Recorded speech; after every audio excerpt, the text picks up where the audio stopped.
All right.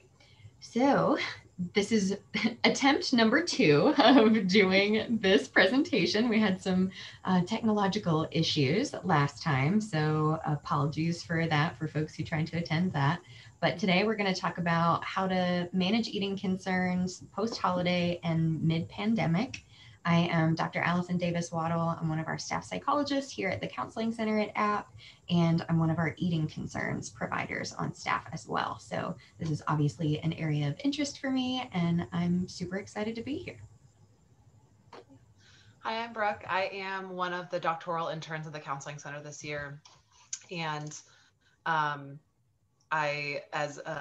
we're getting another person joining in with us, also have been doing more work and trying to specialize and focus in these areas. And so this has been something that I've been able to learn a lot with Allison and kind of enjoy what I can jump in and do with. So yeah.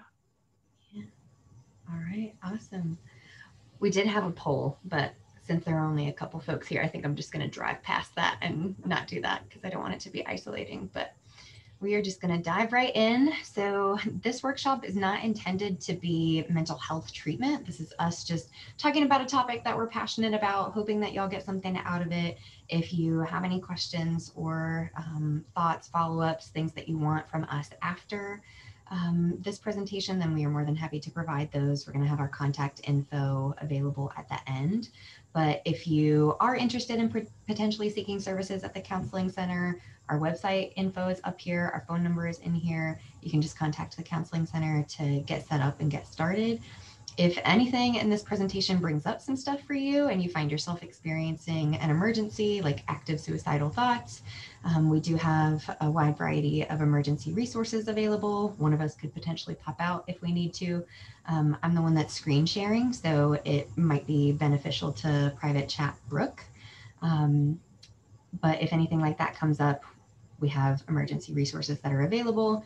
And this workshop is in fact being recorded. So if you joined late, if you want to change your name or turn off your video or do different things like that, you can. I don't think that your screens are going to show up, but just in case. And also, just because of the nature of this topic, I felt like I needed to add a couple extra caveats before we got started. So, conversations about things like food, body, and eating are really hard. And I think those conversations are typically met with a lot of negativity or misunderstanding when people try to have them in real life. But my hope is that today we can help you figure out ways to talk about things differently, hopefully invite some folks in to have conversations differently, and to just have the opportunity here to have conversations differently. So if folks want to stick around after we're done, then we're happy to have a little bit of dialogue about some of the experiences that you might be having. So what are our goals for today? To try to minimize the amount of information that we're sharing about specific foods, trying to talk about food or food groups more broadly, avoiding talking about numbers or comparison points like specific clothing sizes or weights, and just ultimately trying to be respectful of other people's experiences and struggles that might be different from your own. So again, this is something that's being recorded. If you want to unmute and ask questions and share thoughts, please feel free. I imagine that the things that you'd be bringing up would be things that other folks are probably also experiencing who might watch this recording at a later time. So if you feel comfortable doing that, please feel free. And then this is not intended to be group therapy. We do have group therapy options at the Counseling Center. Brooke is actually one of the co-leaders of the Food Mood group this semester. So if you do decide that conversations like this are helpful or beneficial for you, then we can talk to you about getting connected with maybe other resources at the Counseling Center. Anything you want to add, Brooke? Nope, you got it. All right. So thinking about things that potentially brought you here today. Different people have different experiences, have different things that potentially trigger or bring up eating concerns. Whether eating concerns were things that you were experiencing pre any of this or whether it came up recently, these are topics I think that are really important for us to talk about. So I just want to really quickly go through some of these things. I'm not going to spend a lot of time here because if you're having these experiences, then you know what these experiences feel like. I want to shift more toward us talking about ways that you could address some of these experiences. So, the pandemic, holidays, family, and isolation, I think, are huge factors that a lot of folks have had maybe more exposure than they would have liked to recently. So the pandemic just really threw everything off kilter. So routines out the window. Feeling like you had some sort of stability or safety or certainty about anything that was happening felt like that was gone. You have to develop new patterns, feeling like everything is just so out of your control. Just feeling very uncomfortable. We as humans like categories and clean, neat things, and this is not that. And all of that is going to cause some sort of shift in your mood, probably, which really heavily and significantly impacts your relationship with food as well. So that's a huge factor that I feel like is probably bringing a lot of folks here. I know that we're a little bit more distanced now from the holidays, but our hope was originally to meet folks where they were at when we were restarting the semester. So apologies for the delay there. But holidays are weird and hard because you're doing something somewhere with people who you don't normally do that with. You might be eating in front of people when you're not used to doing that. The foods associated with holidays, while typically delicious, I think are scary for a lot of folks. And putting people outside of their comfort zone so much with those experiences can just feel very disorienting. And if other people are there and watching you and talking about changes, things that they've seen since the last time that they saw you, if you were here in August and didn't go home until the holidays, people tend to make unhelpful comments and have a lot of very interesting feedback about food and body and changes and what they might expect from you at that point. I also think that it's a tricky time where if people have a specific routine, these things that don't typically fit in that, not having that flexibility can make things feel like they're ruined, feel like you're starting over, feel like all this work that you did or this progress that you made is impacted by that experience of the holidays. And then I think family and isolation are kind of two sides of the same coin there. Being around people a lot more than you wanted to be, or being by yourself a lot more than you wanted to be. And depending on kind of where you fall in your relationship with yourself and your body, one of those might be more difficult than the other. But I think both can be pretty hard depending on what your experiences are. But having those other people, that accountability, that shame, that fear of what they're going to say or do or react to whatever it is that you're bringing into the picture, I think is something that, again, a lot of people have experienced somewhat recently. Again, we're a little bit distanced from it now. But so these are some of the things that we were thinking about as we were making this presentation. Brooke, anything that you want to add to this? Uh, yeah, just recognizing what might be bringing you here today, and that there's a lot of folks that even who maybe not be in the room with us today, that by and large all know what these things feel like. That these are such I think appropriate and normal things that might have been recently going on for anybody here. And I don't think, I mean, really anyone's exempt from these things. So even can share, that everybody kind of can go through these periods, or these I guess issues that bring us together in a common experience. So just want to recognize how normal and appropriate a lot of these things have come up for folks as we are going through pandemic and holidays. Oh my gosh, absolutely. I'm so glad that you added that part. I will openly acknowledge that pandemic is awful and terrible and impacts so many things, food included, but not exclusively. I agree with that, and I'm glad that you shared that. Other aspects of things that might be bringing people here today that, again, we're maybe a little bit more distance from now, but are New Year's and a new semester. So this time period, more so than maybe other periods minus summer, I guess. I think summer is a pretty big one too, but we got a little bit of time to prepare for that one. But New Year's, you just get hit really hard with, all right, new year, new you. Let's start over. Let's do something different. Let's change anything and everything about you to make you feel like things are going to be better or easier if you do them. Advertisements on TV, on social media, just everywhere. People making all these commitments, documenting all these changes, and being inundated with all of that is really hard, especially for somebody who has body image issues, self esteem concerns, eating disorders, anything that kind of falls in that zone. New Year's is just trigger central. And there's a lot of, I think, shame that falls into some of those communications, and that gets internalized. And shame is a huge part of any kind of eating concern, and trying to navigate that when you're getting a lot of feedback, or when other people are suggesting that you have to do these things. And I could get on a soapbox all day, every day around this, but I won't do that today just for everybody's sake. But that is something that I think is a pretty big deal right now. And then just the new semester, I think everybody was hoping, or thinking about, can this look different? Can things be semi-normal versus what things looked like in the fall? And I think a lot of people were just pretty disappointed that it was not different than what was happening in the fall.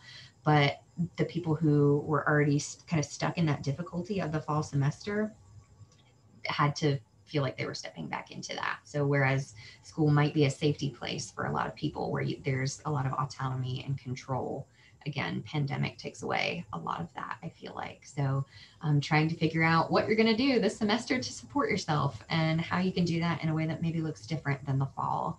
And there are going to be some strategies that we're going to talk about throughout that might help you do that. So whether you experienced 1, 5, all of those things, or none of them, potentially other things that weren't listed, our hope is that today we can just normalize that a little bit. So hopefully seeing some of the things that you're experiencing up here on the screen gives you that ability to be like, yeah, okay, it's not just me, to give you that sense of community that Brooke was talking about, and just say like, yeah, it's hard. Help you identify ways of coping with these things differently, creating some longer term plans, and then hopefully instead of saying, how do you deal with all these things that you're already dealing with, and how can you deal with them differently, helping you figure out, okay, how do I want to approach potential new and similar situations that have not come up yet for me? How can I be better prepared for those? So that's kind of our goal with this information that we're going to share. Yeah, I feel like anytime that we're talking about subjects that are really, really inherently challenging for folks, regardless of where they're at, something around self-care always surfaces mentally for me. And I recognize that sometimes this idea of self-care can sometimes be kind of lumped in my mind with like toxic positivity at times. It's like, oh, self-care and things will be fixed. Or if you bubble bathed every so often, maybe that could help with all of these things that we're going through, or that burden us. And so I recognize that there's pieces of that within any kind of discussion around this, but I also still want to recognize the value and the helpfulness and the effectiveness of what self-care can do for not only helping manage like whatever stressor is happening around food or eating or family or pandemic and whatnot, but also help keep us as preventatively like capable of avoiding burnout, of avoiding any other kind of physical, emotional, mental, spiritual kind of place that we're working to actively work towards. Like Allison had said, like being more preventative rather than reactive. And so I like to throw up the self-care wheel specifically. I don't know if it's something that you can easily kind of read through some of those pieces on here, but the wheels in terms of the shape of this specifically is important because I recognize how much it's easy to sometimes have a preference or fall into one thing over another. For example, I always used to do a lot of physical self-care for me, and then recognize a lot later in my life that I needed something that was more personal, even professional, or emotional in a lot of ways, that maybe some of those other pieces I wasn't diving into as much. And so again, I think when you think about a wheel, you want it to be able to turn like it's like on a car. And so my hope is that take a moment to either think to yourself, write down in a journal or put it on a sticky note or whatever it is, take like a specific, or like write down self-care wheel, and they're online, or we can send that to you, of something within each of these categories that you're willing to maybe add into your repertoire or toolbox of self-care. And again, nothing that always feels like frilly and not helpful, but something that can be really, really substantial. We'll talk about one of those very specifically later, around like boundary setting is a wonderful way to take care of yourself. And then I would say find accountability for that. Like find something within each that you're willing to add or focus on, and then do what you need in order to help remind yourself or find accountability or hold yourself to doing that practice, whether that's telling a trusted friend or family or your therapist, or putting it on that sticky note as a reminder sometimes on the bathroom mirror or wherever it is that's going to be helpful for you.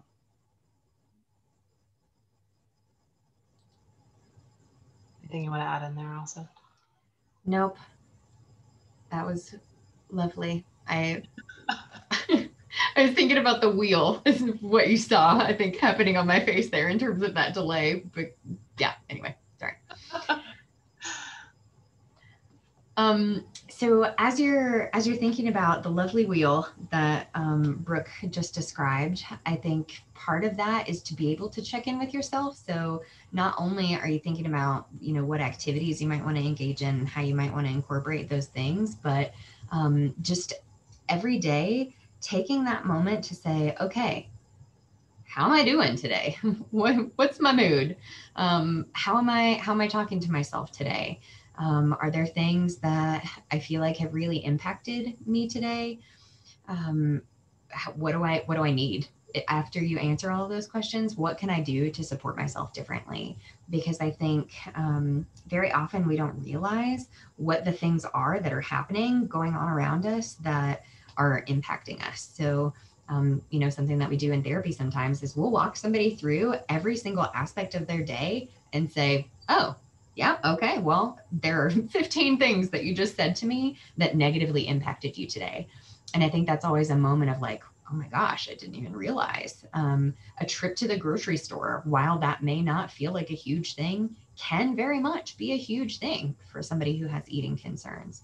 Or if you have a class that goes through your lunch period and it throws off your routine in some way, all of those are things that are likely to make you more vulnerable to responding to potential emotions versus responding to situations, experiences in a maybe more balanced or objective kind of way. So if you are able to recognize what it is that's going on in you and around you, then you're better prepared to navigate it. If you have no idea what's impacting you and why you feel the way that you feel, you're not going to know how to deal with it, because you're just like, wow, this sucks and I have no idea what's going on for me. So being able to just do that, and you could do it 15 times throughout the day if you feel like you need to, but finding a way to just stay in tune, be mindful with yourself and your experiences. So our hope would be that once you can identify, the experiences that you're having, then you can apply some of these skills that we're talking about, whether they be from the self-care wheel specifically, or if we're talking more intensively about like therapy oriented skills or like advanced skills in some way.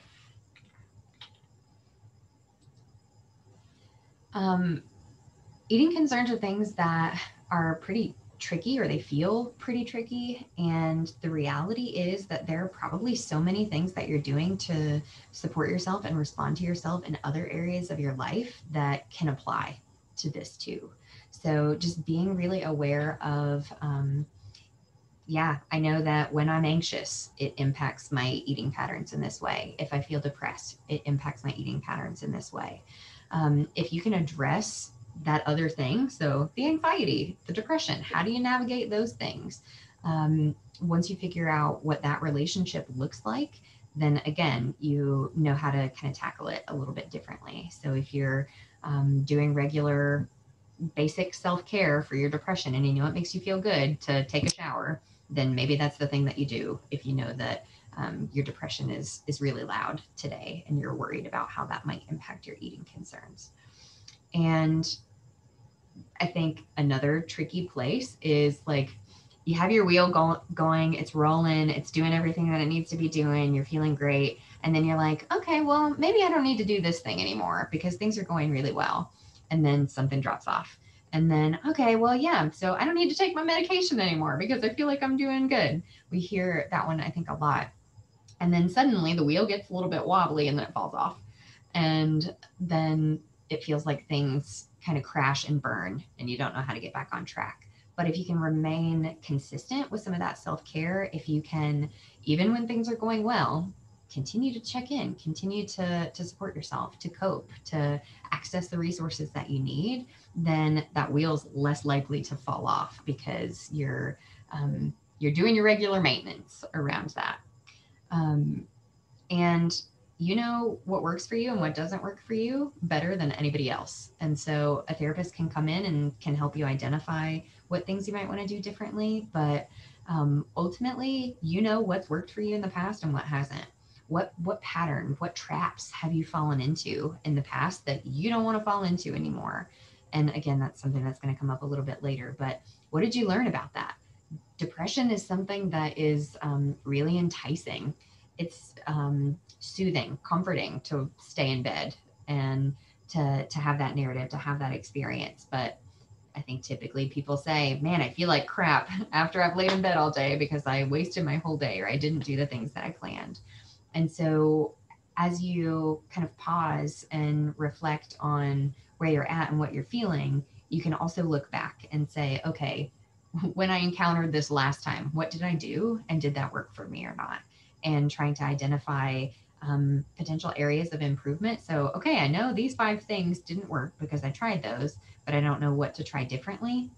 That's where this or therapy or something else can come in to teach you new or different skills. Um, I am always a huge advocate for expressing emotion, whether that be through therapy or talking to friends or art, journaling, podcasts, whatever. I don't care. As long as you're getting emotion out in some way, then it doesn't stay stored inside your body. And emotion takes up space. Emotion is something that makes it difficult to allow other things to exist. And so, if you are not addressing them as they're coming up, then that tends to be when people feel really dysregulated. And sometimes food or exercise, negative self evaluations come in as a way to try to regulate that emotion, to try to get some sort of relief in some way, lessen kind of that roller coaster effect. But um, that emotion regulation piece is really important. So again, checking in, how am I feeling, and um, how can I listen to whatever my emotion is trying to tell me in that moment and do something about it, versus maybe the patterns that I've fallen into in the past with food or body that have not been helpful or effective for me in the long run. And when I use words like effective or improvement or progress, I don't mean weight loss. And I feel like that's something that is important to acknowledge and to kind of put out here too, is that what I mean is good for you and your mental health and your longevity, your physical health. What are the things that work well for you and help you feel good in your soul, external, like outside of your body, whatever that means, however you connect to that, but things that are good for you in that way, fulfilling, enjoyable, which I think eating concerns and weight loss don't tend to be fulfilling or joyful as a whole, even if it's temporarily gratifying or immediately gratifying. I don't think it always feels that way. Yeah, Anything the you want to add? ratio of that can't be 1 to 1. It's pretty skewed the hard other direction. Absolutely.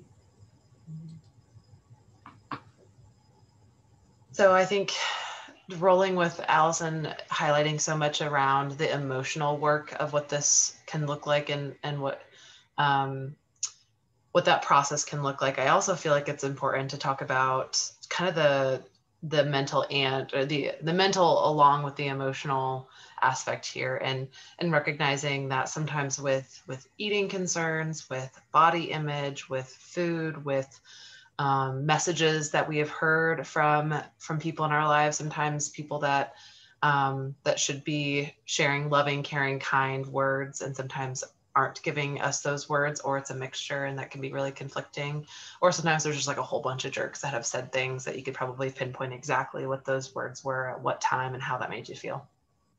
And so what that can do for folks within as we talk about eating and eating concerns and food and weight, is that what can happen a lot of times is that these struggles or some of these things can become what we call like a critical voice, where this voice can be really taunting. It can be evil and critical and harsh and mean, and it can sometimes soak up all of the potential good or the potential positives, or sometimes even self-esteem, the pieces that that might sometimes take up that self-image, that that ends up being, that voice comes through and it ends up pulling that down, or it takes up more space, or it's louder. And sometimes that voice can deplete us of a positive encouragement. It can be critical. And I recognize that sometimes with time, or with whatever extra circumstances are present, that sometimes this voice can get bigger and bigger and bigger. And what can be really helpful about recognizing what's happening is, one, well, recognizing what's happening, of knowing what that voice is, and trying to understand whether, whose voice is that? Is that something that is helpful to kind of remove myself or remove that from me, in the sense of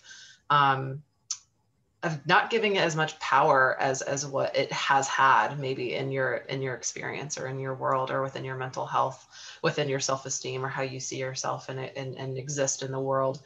And recognizing that there's a voice that's more empowering, that can come from a lot of self-compassion, and that can come from recovery, or come from like self-care and well-being, allowing worth and appreciation to come back into that life. And I think that is that fostering of that self-compassion can be such an empowering process, because it allows not only to take maybe back up more space that maybe it had earlier on, or that you want it to have in your existence, but that it gives you a little bit back some ownership over your mind and over your emotions, or over your heart and body, and what you want to do with that, and recognizing that there might be a voice there, and maybe it is critical at times, and maybe it's not so much that you're going to say like goodbye to that forever, but recognizing that there's room for seeing it as something that's just a piece that is existing at times in our lives, and that there's a voice that we can choose to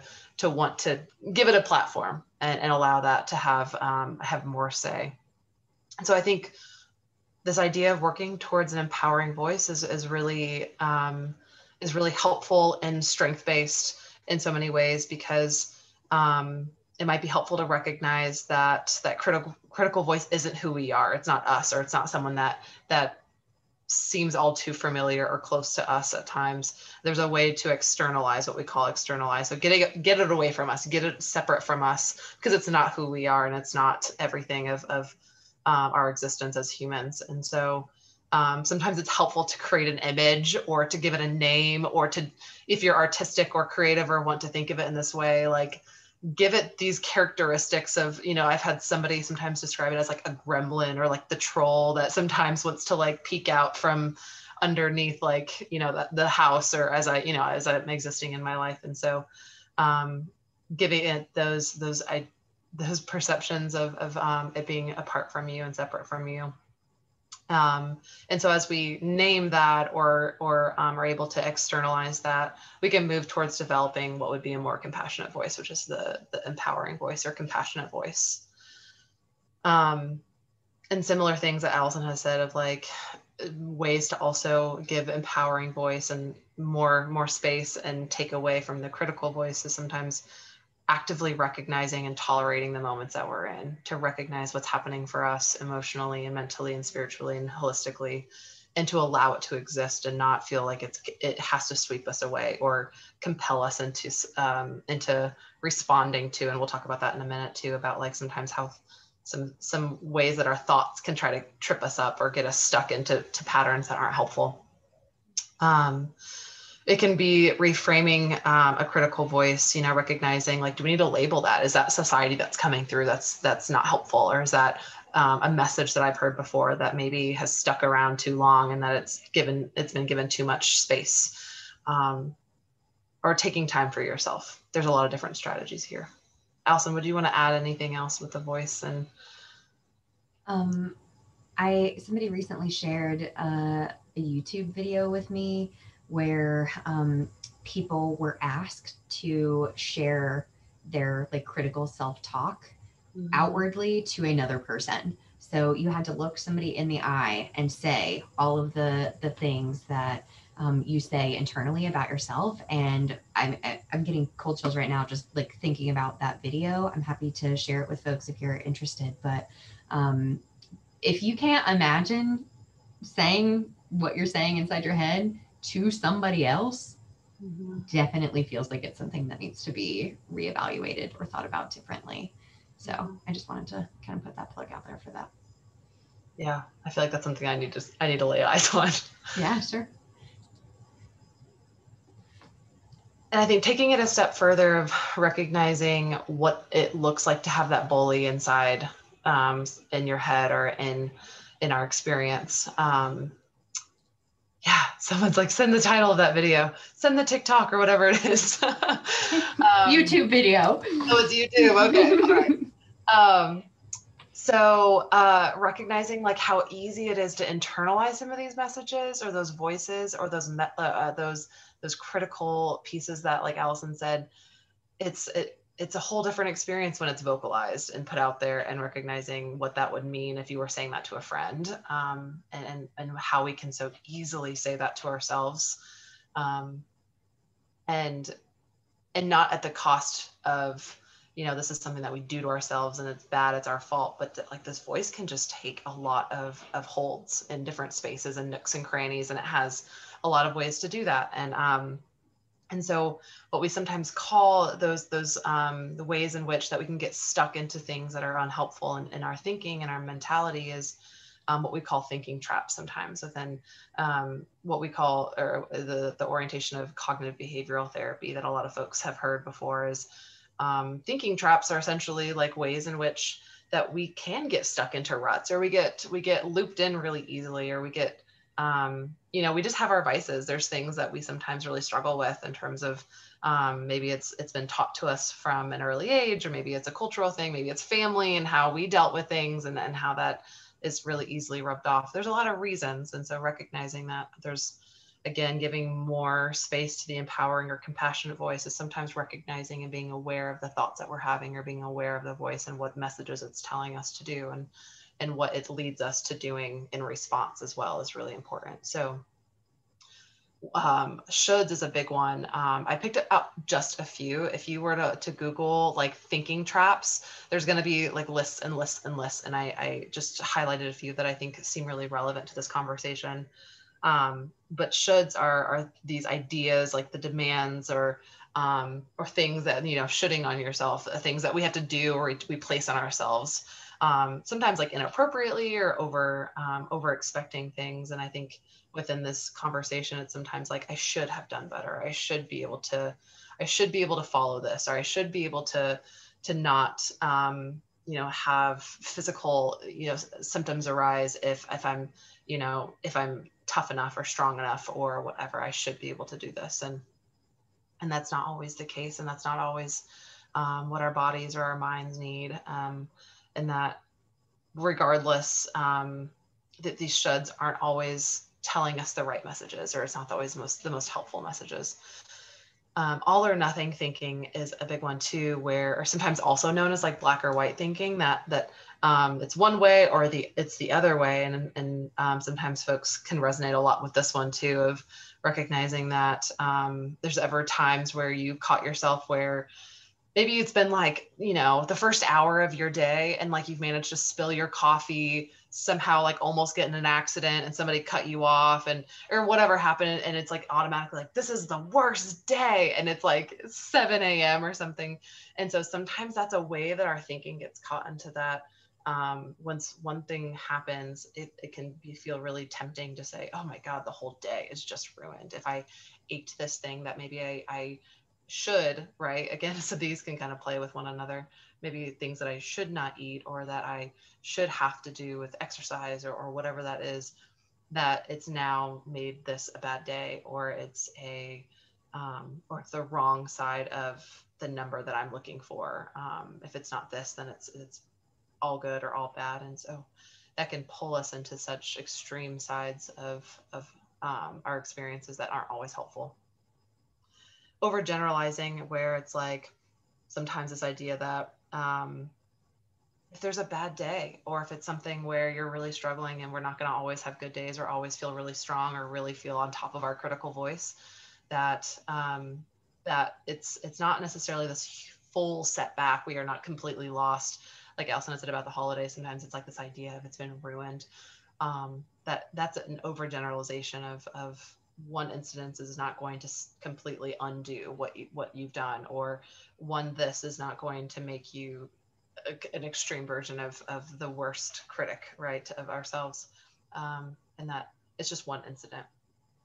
Catastrophizing is sometimes similar, that it can feel really easy to have one thing feel like it ends up being a bigger thing, and that it's almost insurvivable, or it's overwhelming.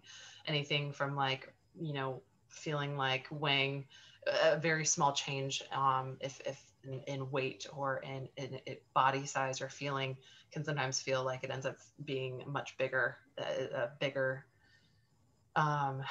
consequence of what's happening, or like that this idea that sometimes if we eat a certain thing that it's going to have this huge effect on the rest of our experience or the work that we're trying to do, or the expectations that are there, and that's not always the case. And then lastly, the labeling is a common, just simple, no extra explanation there, of just the things that we can sometimes attribute to the progress or ourselves, or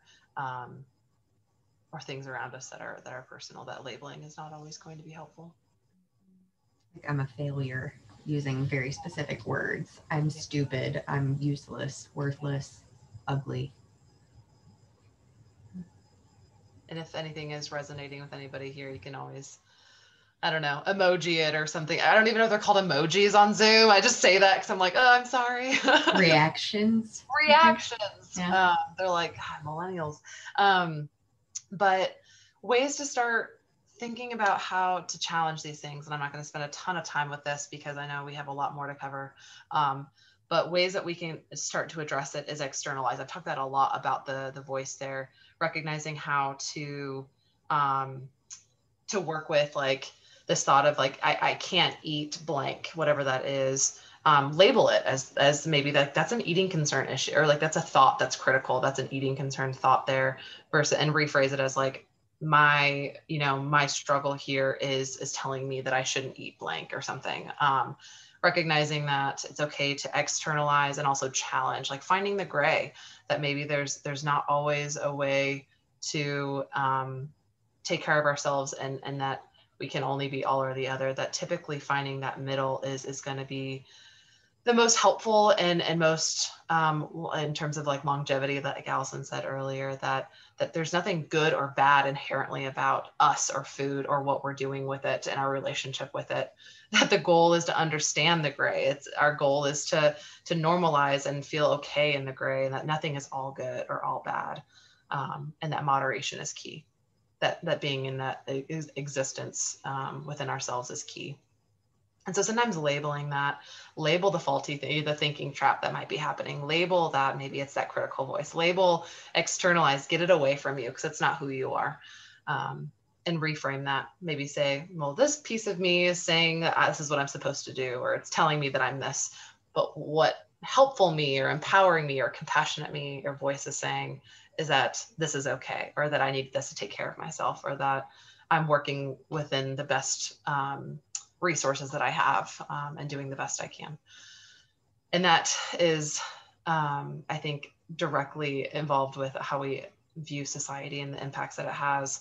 There's a lot of ideals. We are literally born and instantly we're forced into this experience of like, we are already bombarded with messages of who we're supposed to be and what we're supposed to look like and how we ought to do it. And in reality, these ideals that we think are like what we see maybe in social media or online or whatever looks realistic or it looks obtainable, when in reality it's not, or we don't see the other side of it. We don't see the other end of what's shown, that always looks well put together. Even the posts that aren't even, they're kind of the like accountability posts, like I'm not doing well, think about the resources that go into that. Think about the money that might be there. Think about the access to resources that are available, and the things that somebody might have to go through to get to that place, and that it's just not always obtainable, and it's outside of our control at times.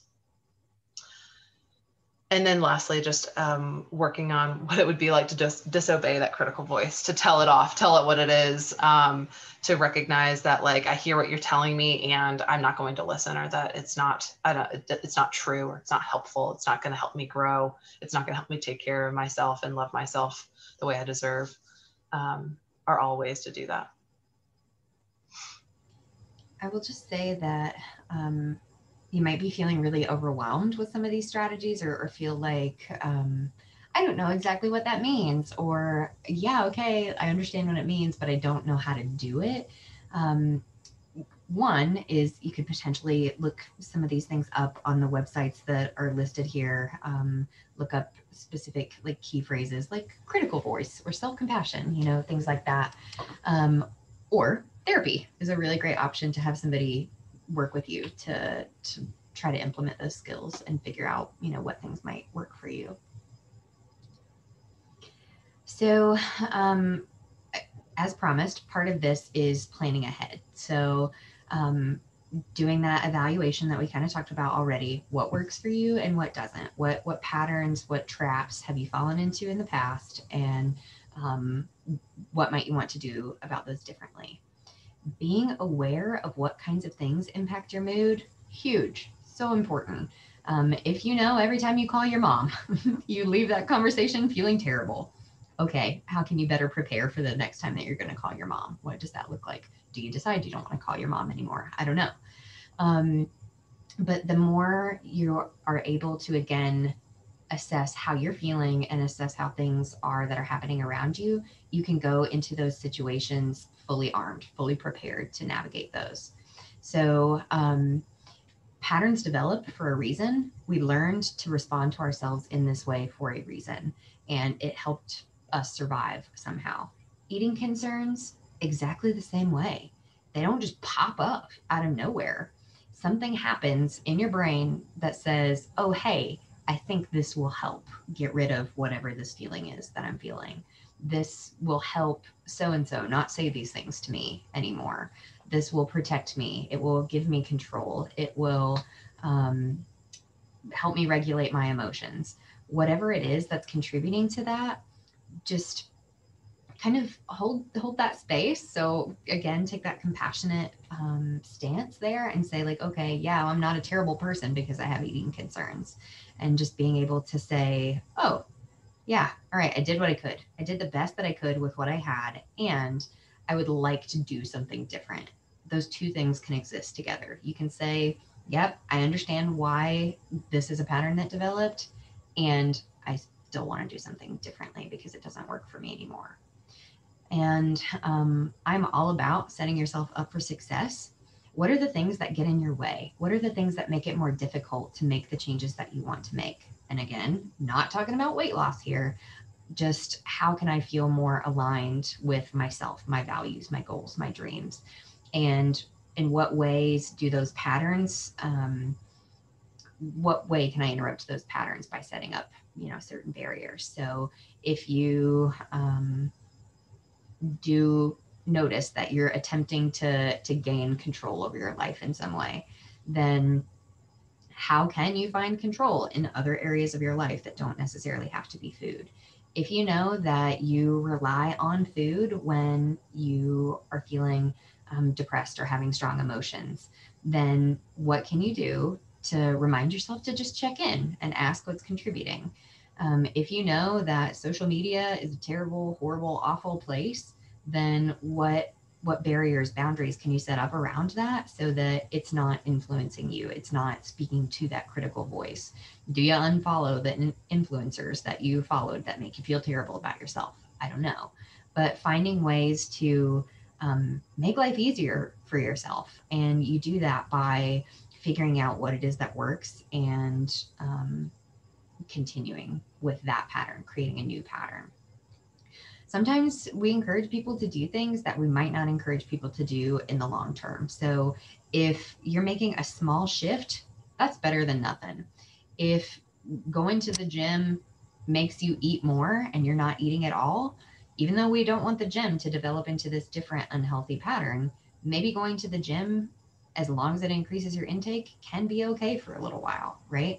So being able to figure out what is one thing that I'm willing to do differently? How can I make a temporary shift to support myself, to meet these goals or expectations, or to get out of this pattern, this rut, this trap enough so that I can look at it differently? And that's something that, again, a therapist can help you walk through to figure out if you don't know what that is or what that looks like. Um, Again, back to that idea of like ruined, what's plan B? What's your backup plan? If things don't go the way that you think that they will, how can you support yourself when that happens? What can you do to set yourself up for success in that way? How can you go into a situation and say, "All right, well, I know that if mom says this terrible thing to me, that that's just critical voice that's going to be responding there. So how can I respond with that self-compassionate voice and just being there for yourself before, during, and after things that are difficult for you?" And that changes the game. Um, and for some people, if they think about like time frames, that part is scary. If you're trying to think about like, what does my recovery look like for the next 5 years? That's a little bit intimidating for some people. Some people really like that. Some people say, all right, I got my 5 year plan. These are the things that I'm going to do, and this is how I can make that effective. If that's you, okay. If looking at things in too small of a chunk is difficult for you, if having things on your schedule hour by hour, very specifically, day by day, which I would not recommend, by the way, but if that works for you, go for it. Um, if that is something that feels like too much or too overwhelming, then maybe you go for a full day. Maybe you list things out differently, you plan things out differently. But all of this, like, preparation is something that's good and powerful and helpful, but preparation does not mean rigidity. It does not mean that the plan can't change. And that's something that we want to be thinking about and talking about more as we move forward, right? So um, what is happening with your eating concerns? What is contributing to them? So I listed out a bunch of stuff earlier. It might be how you cope. It might be a sense of safety, comfort, numbing, punishment, even. Having the awareness of what that function is, then again, you just have more information to operate from.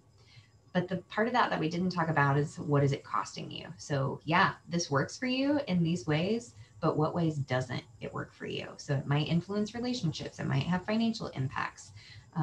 You might struggle with academics because you can't concentrate. You might have health concerns as a result of it.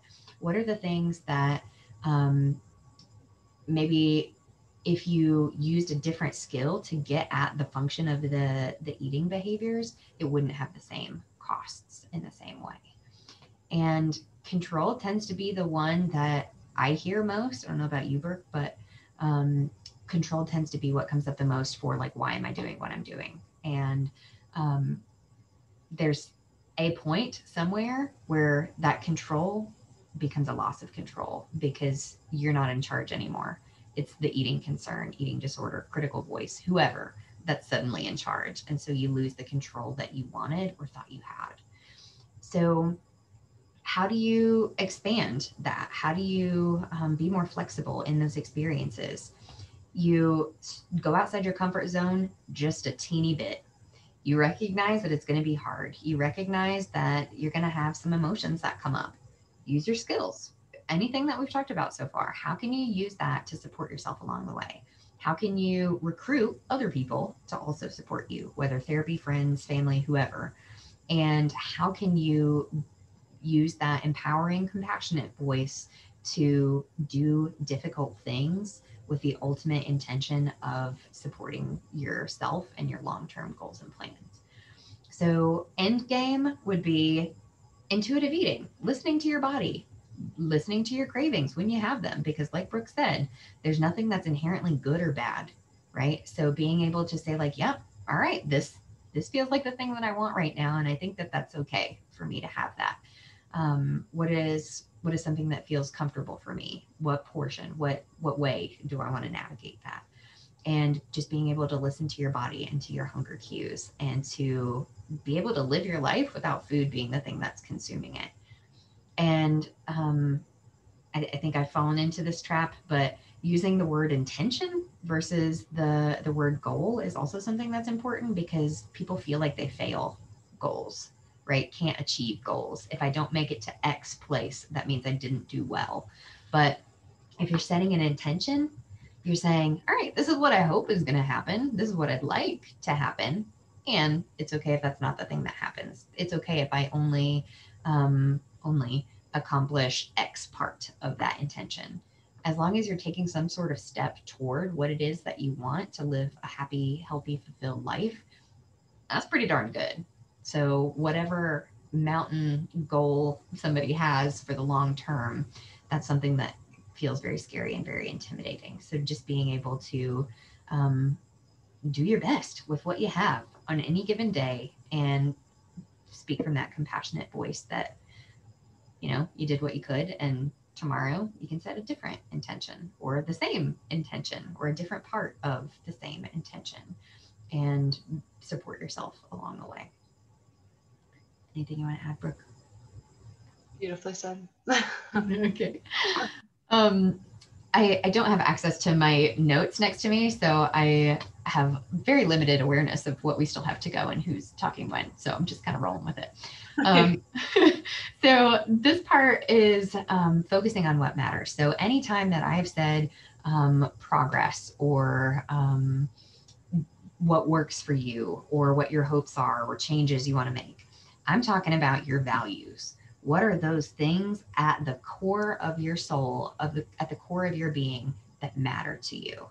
And how does whatever it is that you're doing, whatever way it is that you're talking to yourself, any eating behaviors that you have, what ways might those be taking you away from those values that you have in your life? So if relationships are really important to you, but you know that your eating concerns are really isolating, that's helpful information, right? So being able to acknowledge openly, what are my values? What are the things that are important to me? And how do I move toward those in a different way? And part of that is intuitive living, maybe not intuitive eating necessarily, but just intuitive living. Like, all right, what can I do today to improve my quality of life? What can I do today to enjoy my experience? What can I do to support myself today? How can today be a good day? Right. And kind of checking in with yourself and navigating that, versus having the all or nothing, good or bad, catastrophizing, generalizing, all of those traps that say, like, well, yesterday sucked, so today's probably going to suck too. And just being able to do what matters and do what feels good. Not in a throw my lifelong goals and dreams out the window kind of way, like I'm going to do super risky, impulsive things, but um, finding some sort of balance between those two things. And gratitude or appreciation is a huge part of that. So you can probably really quickly and easily point out all the terrible things about yourself that you see. But if you were to try to acknowledge positive or good things about yourself, that takes a little bit longer, takes a little bit more thought, if you can do it, right? There's just this block that comes up because that critical voice is screaming as loud as it can. But practicing that gratitude of, I am really glad that my body does these things for me. I am really glad that I woke up today. I am really glad that I have, X person in my life. Being able to acknowledge the things that are going well, even if they're not physical attributes of yours. If that's not the place that you're at, that's okay. But just being able to say, oh, everything's not actually bad. There are things that are good. And if you struggle to find them for yourself, recruit somebody else and talk to them about it. Help them, have them help you come from a different perspective. Um, Self worth is tricky. All of these things that we're talking about, we could probably do like full hour-long seminars on each bullet point from each slide. But self worth is a big, complicated thing. But it all boils down to you're worthwhile just because, period. You're a human, period. You have worth, period.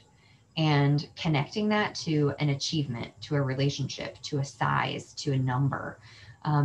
Those are the things that make you feel like you're on that roller coaster, right? I will be worthy if and when I accomplish XYZ. Someone will love me if and when I accomplish XYZ.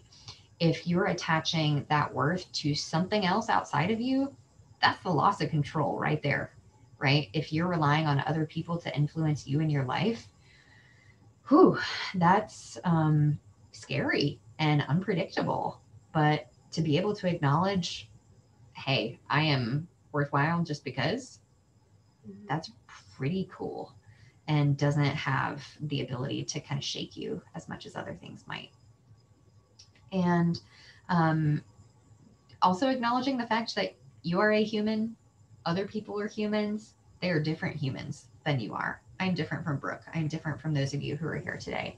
And if I try to make myself somebody else, that's not going to be successful. If I try to look like, be like somebody else, I'm not going to be good at it because I'm me and I'm only good at being me. And other people are going to have different strengths, different attributes that maybe I admire or things that I would like to be more of or do more of. And that can be okay as long as it's not accompanied by that aspect of the critical voice that says you are not good enough until you become whatever those things are.